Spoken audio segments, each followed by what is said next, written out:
Nous sommes le mardi 15 avril 2025 et je parle à mon enregistreur Zoom HN1 près de la fenêtre de ma chambre au 4681 rue Partenay à Montréal, chambre dans laquelle je vis depuis septembre 2024. Je suis arrivé ici avec une valise pleine de doutes, quelques recueils de poésie et ma collection de clés. Dans cette chambre d'à peu près 20 mètres carrés, je dirais, sans compter la salle de bain adjacente et le balcon sur lequel Laura fume ses cigarettes, je me sens bien.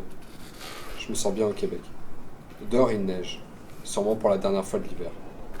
Les gros flocons s'accumulent et forment un matelas que j'irai salir tout à l'heure avec mes chaussures. Je me demande si les empreintes de mes bottines aigles sont toujours gravées dans la boue de ma campagne française natale. Je reviens toujours à parler de Soussac quand je parle de moi. Et même si ça fait maintenant 8 mois que je suis parti, mes pensées se tournent toujours vers la maison de mes parents. Les chiens près du feu de cheminée, les banquets chaleureux.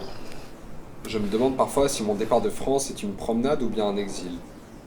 Suis-je dans une fuite, un fantasme d'une vie meilleure, ou bien suis-je simplement en train de me promener en dehors de la France pendant un an, comme c'est marqué sur mon visa tamponné à la douane, avec le terme échange universitaire. Je crois que j'aimerais bien vivre ici. J'aimerais implanter des idées dans le quartier Little Italy. J'aimerais écrire des romans dans une chambre miteuse à Québec. J'aimerais faire la sieste sur l'herbe grasse du Nunavik. La renaissance que j'ai vécue ici s'est faite en parallèle de la mort d'une partie de moi. Je ne sais pas quelle partie de moi j'ai tuée, peut-être l'enfant mélancolique, peut-être le vent qui claque les portes, ou l'hiver neigeux qui durait dans ma tête, comme dure l'hiver dans le livre de Maurice Ponce, Les Saisons, un hiver qui cristallise tout, qui empêche tout mouvement et qui conduit à la stagnation givrée. Il faut que je retourne en France une dernière fois, que j'enterre ce quelque chose de mort en moi que j'ai tué en évoluant ici. Quoi que ce soit, il faut que j'organise son enterrement et que je fasse le deuil. J'enterrerai sûrement l'hiver dans la forêt dans laquelle j'ai construit tant de choses et qui m'a sauvé de beaucoup de malheur. Et si je pars, je reviendrai.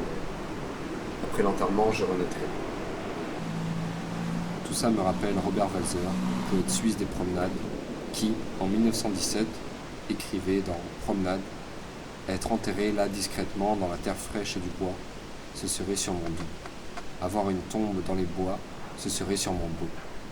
Peut-être entendrai-je au-dessus de moi le chant des oiseaux et le bruissement de feuilles. Voilà ce que je me souhaite. Magnifique.